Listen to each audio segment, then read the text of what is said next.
በስመ አብ ወወልድ ወመንፈስ ቅዱስ አሐዱ አምላክ አሜን።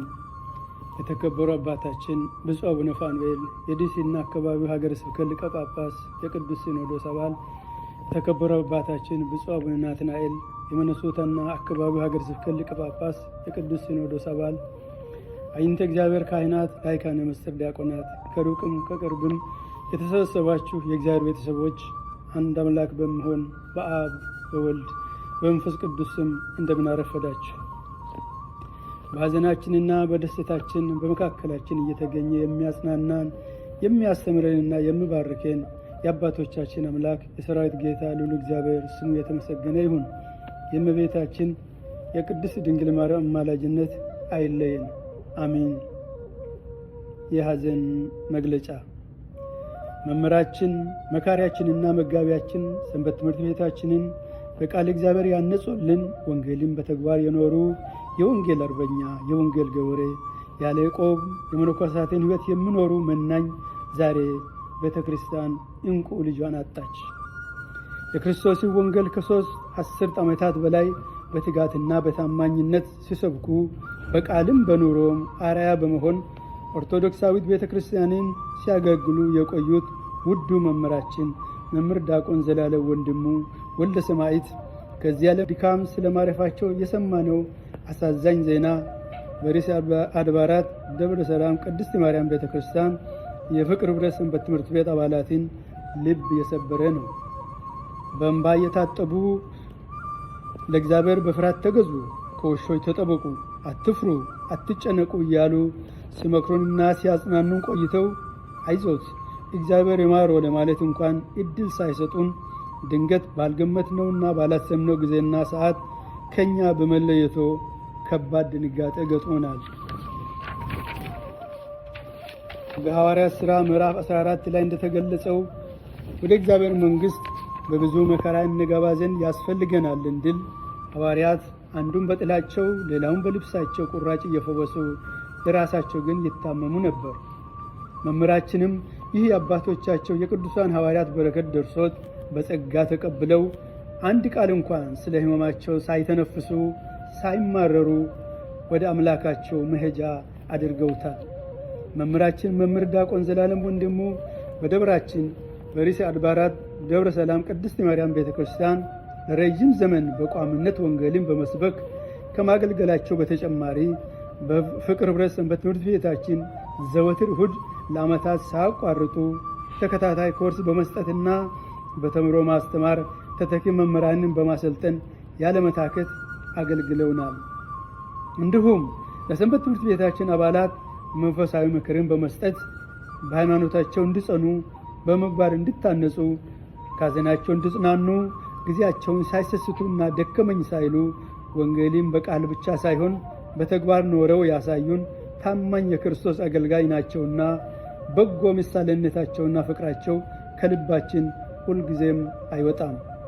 መምህራችን መምህር ዘላለም ወንድሙ ወልደ ሰማዕት ወንጌልን በእምነት በትሕትና በፍቅር በእውቀትና በጸጋ በብዙ መከራና ፈተና በድካም በሕማም በማቃሰት ውስጥ አልፎ በቃል ብቻ ሳይሆን በተግባር አሳይተውና መስክረው ብርሃን ሆነው እንደ ሻማ ቀልጠው ካለፉት ጥቂት ምርጦቹ አንዱ ናቸው።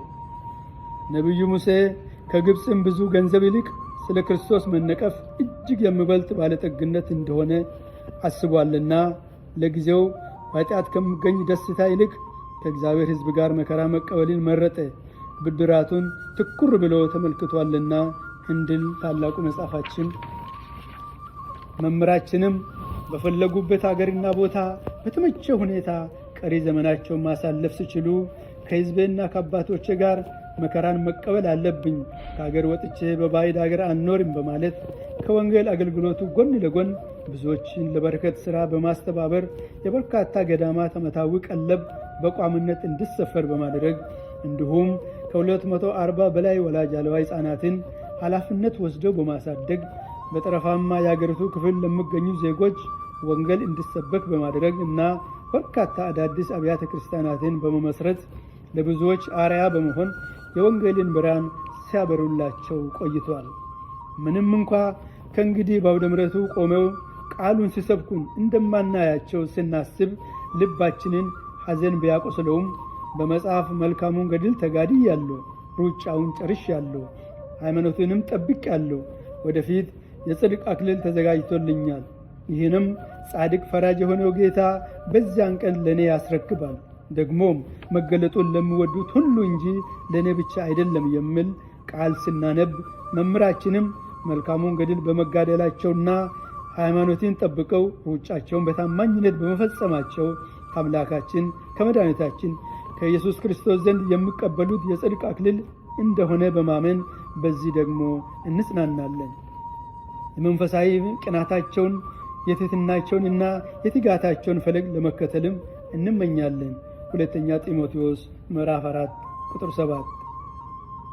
ምስጋና የመምህራችንን ዜና ዕረፍት ከሰማን ከዕለተ ቅዳሜ ጀምሮ እስከ ማክሰኞ ማታ ድረስ ለ4 ቀናት ሰንበት ትምህርት ቤታችን ያለ ድካም አገልግሎት ሲሰጥ ጸበል ጻድቅ በማቅረብ ሕዝቡን በማስተናገድ በዝማሬ በሰዓታት በመሳተፍ ከሥራቸው ፍቃድ በመውሰድ ሐዘንተኛም አጽናኝም በመሆን የልጅነታችንን ግዴታ በመወጣታችን የሥራ አመራሩ አባሎቻችንን ከልብ እያመሰገነ ከዚህም በኋላ በመምህራችን በወልደ ሰማያት ስም ለሚሰሩ በጎ ሥራዎች በተሻለ አቅም ከጎኑ መሆናችንን እንገልጻለን። በመምህራችን ረፍት ምክንያት የሰንበት ትምህርት ቤታችን ሥራ አመራርና መላው የሰንበት ትምህርት ቤታችን አባላት ጥልቅ ሐዘን የተሰማን መሆኑን እየገለጽን የወልደ ሰማያትን ነፍስ አምላካችን እግዚአብሔር ዕረፍተ ቅዱሳንን ያድልልን። እንዲሁም ለመላው ቤተሰቦቻቸውና ለወዳጅ ዘመዶቻቸው ለሰንበት ትምህርት ቤታችን አባላትና ለምዕመናን በሙሉ እግዚአብሔር መጽናናትን ይስጥልን። ወስብሐት ለእግዚአብሔር።